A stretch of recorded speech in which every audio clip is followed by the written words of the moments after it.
This novel is ahead of its time because it brings time travel and social commentary and even political propaganda to a certain level of surreal fantasy. And he puts all of these things into a weird tale. So even though I find it a lot of times very annoying when it comes to the content, the concepts, the political ideology being presented, especially in contrast with the background of the story, meaning the context, the historical moment, which is a very special, important time in the lore of Europe and in particular Britain, King Arthur and his court. It is quite a significant tale.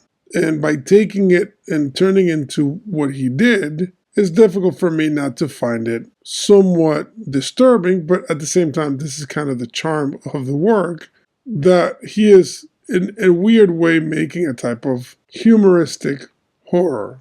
So if you wish to get a good basic description of this work and some of the foundational elements of this classic, stay tuned.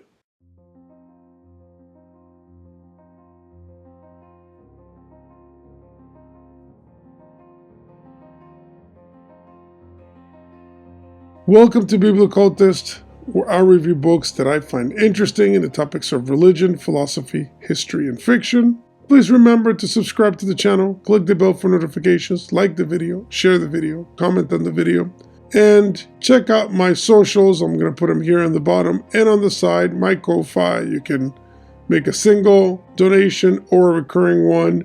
The whole point of these things is to remind you to promote the channel if it's something that you like, of course. And doing all these things is highly appreciated.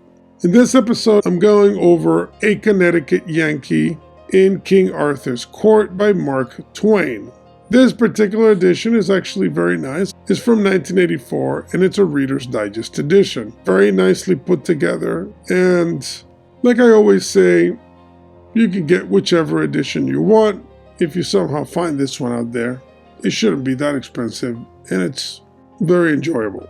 Maybe I should start this review with a few of the elements that I find disagreeable up front.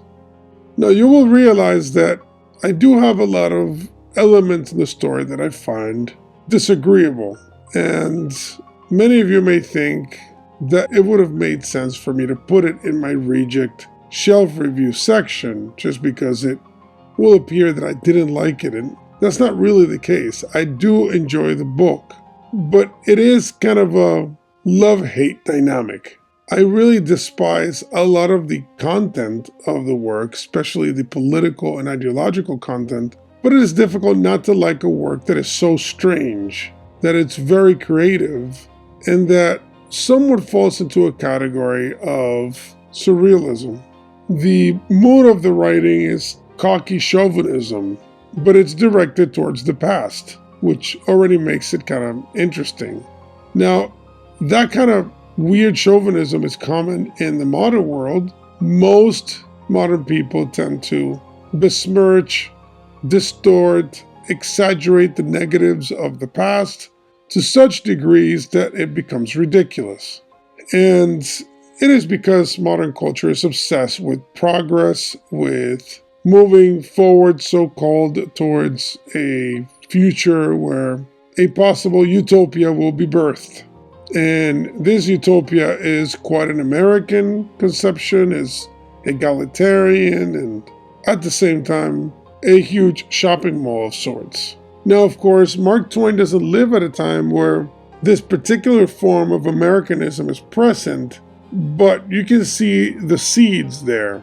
And there's also a naive version of this kind of arrogance that very possibly was common at the time, especially during a period of American financial dominance and growth, in contrast to European decline. But I do find it somewhat irksome. I do think that if you want to get a true feel for early American attitudes on all these topics, this is a great work to start with. So it does serve a very important historical purpose. At the end of the work, there is a biographical essay which lays out the fact that this work was written over a long period of time. It was not something done quickly. And that actually explains the feel that I got from the work, because as I read it, it felt disjointed. And at the end, you find out and you realize that it was a work that took time, and you can see how Mark Twain seems to have gone through different emotions and even different political conceptions of things.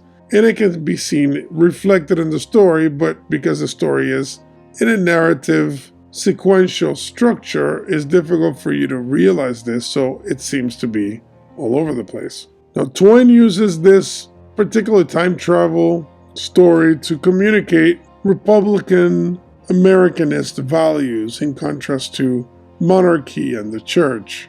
And to do this, it requires him to basically insult everyone in the past as a bunch of dupes and sheep and complete idiots that are incapable somehow of figuring out that they have it so bad, and that they're eulogizing moronic tyrants of sorts. So that's how he puts all the Knights of the Round Table and King Arthur himself. Now, there is somewhat of a funny element to all this, because Twain was a humorist after all, but the political angle is so prevalent that it's difficult to see it as comedic, and it just comes out as being mean-spirited. And also, on top of that, you have what the main character is doing, which is taking advantage of this exact particular characteristic of these people to exploit them and dominate them because of his knowledge of technology in the future. So the time travel element is primarily a vehicle to communicate these things. And of course, there's an exaggeration here, right? Because he's taking a fairly common man from his present, mid-19th century, New England man, and by placing him in the past in this way, somehow this factory worker is a genius, and his knowledge of astronomy and technology and political philosophy is somehow dramatically underscored when he is placed in the past. So again, this is quite a distortion of historical reality that is difficult to take seriously. And I do believe that Twain is exaggerating, but there's an element here that I think it's based on a true belief.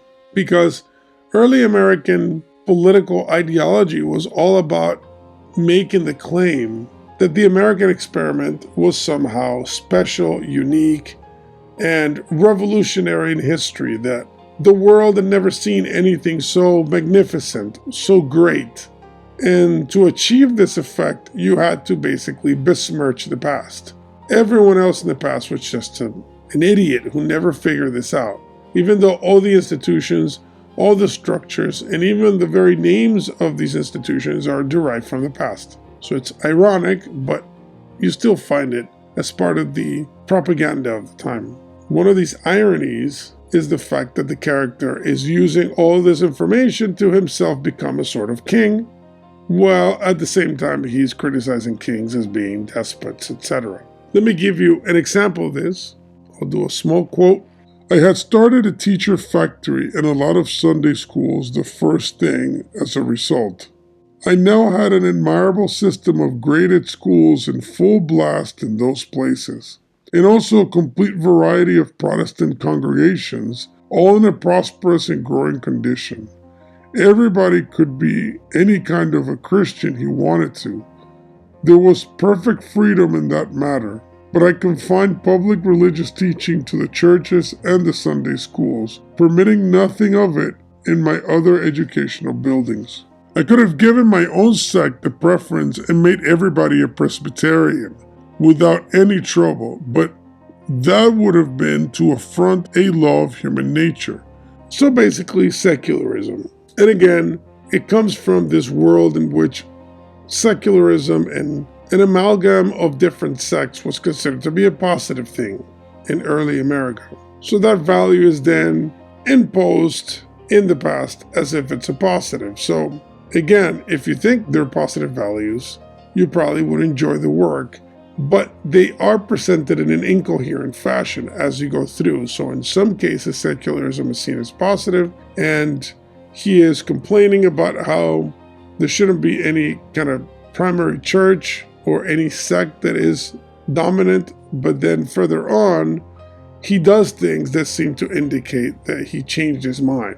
Now, the work also explores certain important philosophical concepts, specifically the notion of being, arguing fatalism and inevitable destiny that is quite interesting, albeit incoherent. Arguing against free will undercuts his entire project and political framework. So again, it's possible that during different periods of his life, Twain changed his mind politically, or obviously, like we all do, changed it or modified it or tweaked it in some way. And this is reflected in the work because, again, this form of fatalism is directly contrary to the very notion that he's complaining about these people not using their free will efficiently enough or in a way that is characteristically empowering.